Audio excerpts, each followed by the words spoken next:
Hello and welcome to a new month. It is March, and on the first of every single month, we launch brand new content inside the Yoga Burn Inner Circle. We've got eating seasonally with our nutrition coach, Nancy. We've got a mini total body challenge from our strength coach, Jamie. And we have a beautiful cool down series from our yoga coach, Erica. And today I'm going to share with you a little sample of that so you can give this a try at the end of one of your yoga practices or workouts. And I think that you'll really enjoy it. And be sure to tap the link in my bio or around this video to head on over and claim your 14-day free trial inside this beautiful community. I truly do think that you will love it. So take advantage of that now, and then let's roll out our mats and cool down with Miss Erica. Hello, Yoga Burn Tribe. Coach Erica here. And today, and this month actually, we are going to start working on some yoga cool downs. So I have just come in from a walk. It is like 9 million degrees here in North Carolina, and I just took like a 2.5 mile walk. So my body is really warm. I'm a little sweaty, and this is the perfect kind of routine to help you sort of cool down and access some extra stretch and some depth in your yoga poses. So I'm going to take you through today what I would normally do when I come in from a walk. I don't run, or after like a workout or something like that. So these can be done as a standalone practice, but because we're holding the stretches longer and we're really deepening the stretches, I would recommend that you come into this with a really warm body and really warm muscles. So we're going to get on the mat, and I am going to go ahead and just come down onto my mat, hands and knees. I like to start in child's pose. So bring big toes together and bring the chest down. I'm going to take a full child's pose with the forehead on the mat and my feet back, or my hands back by my feet. And this allows me just to take a moment to cool down and connect with the breath. Normally, I have my mat set up and ready to go so that when I come in from my walk or I'm done with my workout, I can just get right on the mat and go straight to the cool down stretching portion. And this moment here is just a great way to connect with the breath. Take a moment, slow the heart rate, and just kind of feel the body and feel what it needs.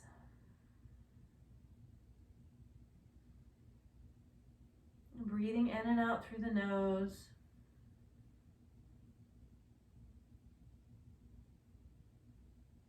Feel the whole body soften.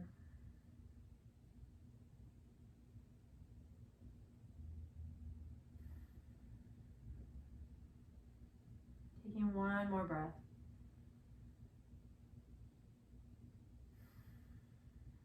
Really sigh it out and let everything go. Walking the hands forward, we're going to come up onto all fours. Go ahead and tuck the toes and find yourself a downward facing dog. This down dog should feel a little bit easier because again, the body is warm. If you like, you can bend one knee and then bend the other.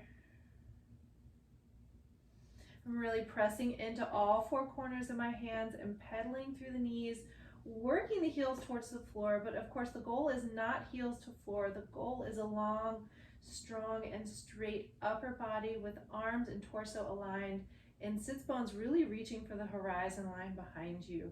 Shake out the head and soften the shoulders. And on the exhale, I'm going to pull the right leg forward into a high lunge, come up onto the fingertips, and then very gently reach back with the right knee so that I'm getting this really long length in the right leg.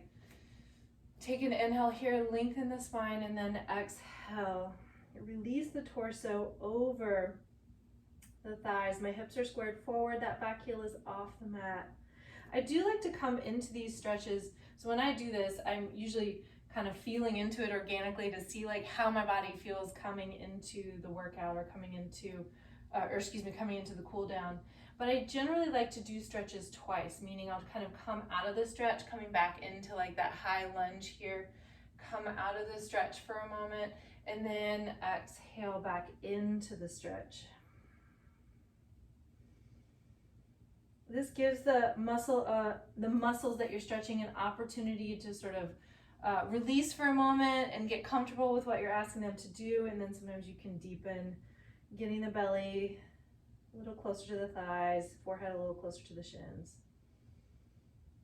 Inhale, coming back into that high lunge. Let's drop the back knee, and I'm gonna reach back with my left hand for my left foot. I'm drawing that left leg in. So I'm really stretching firmly on the left thigh, left quad, the TFL, which is the top of the IT band, and I'm squaring the hips forward. The more you square the hips forward, the more stretch you're going to get on your quads and on the front of that thigh, those hip flexors. Release the left leg, drop the hands, and let's press back into Arta Hanamanasana, or half split pose. So I'm just shifting the hips back, breathing into the back of that right leg, a slightly different way to stretch on that right hamstring. I've got the toes drawn up, a strong flex in the foot, and I'm really pressing out through the heel. Inhale, walk it back forward, coming back into that low lunge, reaching back for your left foot, and again, drawing the hips around. Now, if the hips are tight and maybe the thighs tight, maybe you just stay here in this low lunge and press your foot down, and that can also provide you a really good stretch on the front of the left hip. I like to use my right hand on my right thigh to help square my body, so I'm sort of pressing the heel of the hand into the thigh to get the chest turned to the front of the mat. And again, we come back into that Arta Hanamanasana, stretching back, using blocks if you need, keeping the hips squared. So in other words, try not to swing the hips way too far out to the left. Big deep stretch here. And walk it forward, bring the hands to the inside of that right foot. I'm going to let the foot come out to the side of the mat just a little bit and descend the hips. Now you can stay here if you like, or walk down onto the forearms for our lizard lunge. This is going to get us into the groin on the right side. And sometimes I'll even take my right hand and press my right knee away from me, really kind of open it up, or reach back with my right hand for my left foot. So these are just options. If you're pressing that right knee away from you, turn so you can see a little bit better. You really have a nice strong flex in the right foot, so you're protecting the knee as you open up the right shoulder, grabbing for the left foot. So I'm getting like a whole body stretch here. Coming back to the inside of the right foot, just planting the hands here. We're gonna lift the back knee and step back into downward facing dog. Oh my gosh, I can totally feel the difference right now between the right and left sides and the muscles that have been stretched on both. Shake out the head, get a little deeper in that down dog. You can see we're getting a little bit deeper here. And on the exhale, bring the left foot forward. So again, finding that high lunge, get a nice long spine, really work this back leg here, and then exhale, finding the stretch on the left leg. Release. I mean, sometimes I find myself sighing when I'm doing these stretches because it just feels so good. I mean, they're really basic stretches in the scheme of things. These are not fancy yoga poses, but these are the most amazing stretches. I mean, they really do. They really do help my body feel better. If I don't do this after I work out or do a harder yoga practice, then I don't feel good. I don't feel like I always get the benefit. Really want to feel the stretching in the belly of the muscle. Inhale, bring that front knee forward. Just bend into that high lunge. Check in again. Give the left leg a little bit of a break, and then exhale, reach it back. So you can see that my right leg is working, right? So I've really got my right quads on, pulling up on that right knee. Do you have a little micro bend in this left knee? Shake out the head. Let it go. There's no need to hold the head up here. And coming back to high lunge, drop the back knee, right? Coming up, I'm gonna reach my right hand back for my right thigh or right leg, right foot, and then stretch the right thigh. So again, taking the left heel of the hand and pressing it on the outside of the left thigh and pressing my left thigh into the heel of the hand really helps keep me squared to the front of the mat. I'm sinking my hips forward and down just a little bit by pressing my right foot into my right arm. Releasing slowly, try not to slam that leg down. And then we come into Arta Hanamanasana. Again, hips are squared, more or less keeping the hip stacked on top of the knee. I'm really flexing strong through the foot.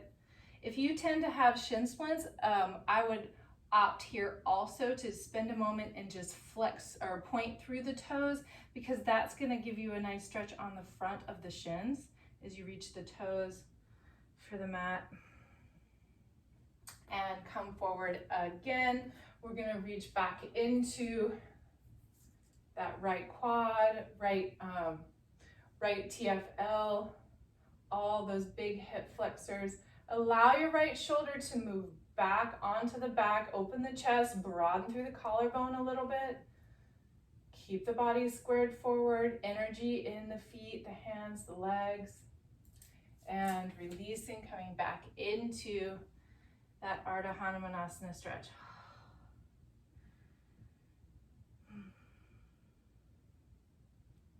Coming forward, walking the hands to the inside of that left foot. Scooch it out to the side just a little bit, okay? You may have to walk the back knee back. We're gonna come down onto the forearms. And options here, it kind of depends on how I feel. Like if I feel like I need more groin, more hip, then I will opt to flex the foot and turn the toes out and press the left knee away from me. I'll even sometimes opt again to reach back, left hand for right foot, so I get myself all twisted up. My bangs are sweat stuck to my face. I can't see you. And working the pose here, really opening through the spine. Releasing, coming up to the hands, step back into downward facing dog. Pedal out the knees here. And come forward into plank. Bring the knees down, keeping the hips stacked on top of the knees. We're gonna pull the belly in again. You know, I like these baggy shirts, so you probably can't tell. But the belly is pulled in pretty strong here, and I'm gonna walk my hands out in front of me for an extended puppy dog pose. Bring the forehead onto the mat. And then sometimes, depending on how my neck feels, I'll turn my head, so I'll bring the right temple to the floor as my chest works towards the floor. And this helps stretch through the side of the neck and some of those smaller neck muscles that connect from the cervical spine, those vertebrae in your neck, into the chest and the top of the torso. If you're gonna switch sides, gently press in the hands, lift.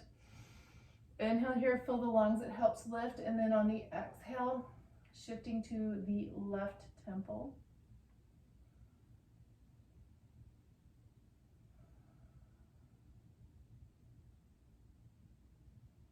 And just breathing here, enjoying the space that your body is able to connect to with these deeper muscles or deeper stretches.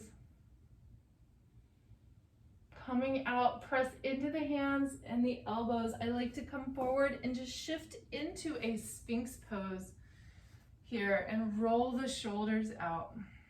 And then come into kind of what I call a lazy Sphinx pose. So in Sphinx pose, your arms are making a number 11 here on the mat. And palms are spread wide, but then I'm just gonna let my chest sink towards the mat.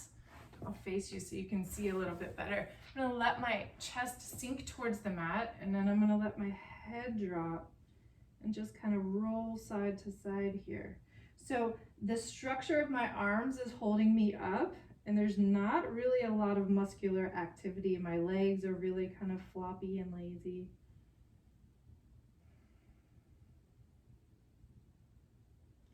And then from here, we're gonna connect the palms, press out of the shoulder joint a little bit, tuck the toes, and then lift up and back into a little bit of a dolphin pose. So dolphin pose is gonna give us a bigger stretch through the shoulders and through the back of the legs, walking the feet in, keeping them about hip width apart, maybe slightly wider. You can bend the knees if that's helpful. It's okay for the forehead to brush the floor. And then knees come down, come into child's pose. Maybe taking the hands again back by the feet and taking that full child's pose. Taking a few breaths here.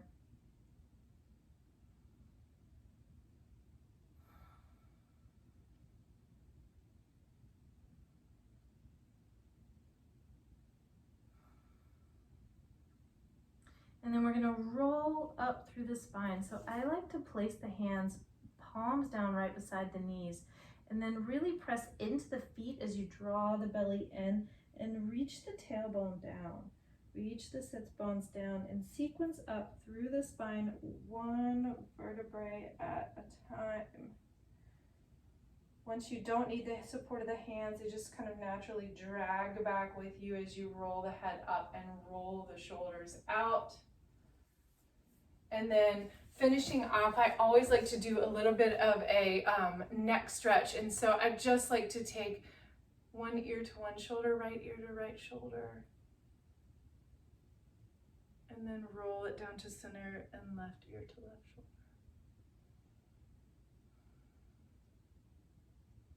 Come back to the right. Let's hit that one again. And back to the left.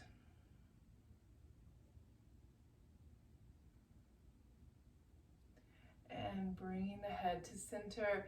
Bring your hands to your heart center. Close your eyes and bow your head and just acknowledge your work and your practice, your dedication to being here, your dedication to being on the mat with me and Coach Jamie and Zoe, your dedication to making those changes you need to make in your diet for your wellness with Coach Nancy. Pat yourself on the back and acknowledge your hard work. I acknowledge you. I think you guys are incredible. Thank you so much for being here with me today. Wild hair. We are going to continue adding to this with the next video. So in the next video, we're going to be working more on like hips and twists. And so you can, in a way, sort of link all of these together if you like one really long, amazing cool down. And sometimes I do that and end up working a cool down for like 45 minutes if it just feels really good. Or this is going to allow you to sort of pick and choose the things that you like. So thank you, ladies. You're wonderful. I hope that you have an absolutely amazing day, and I'll see you soon.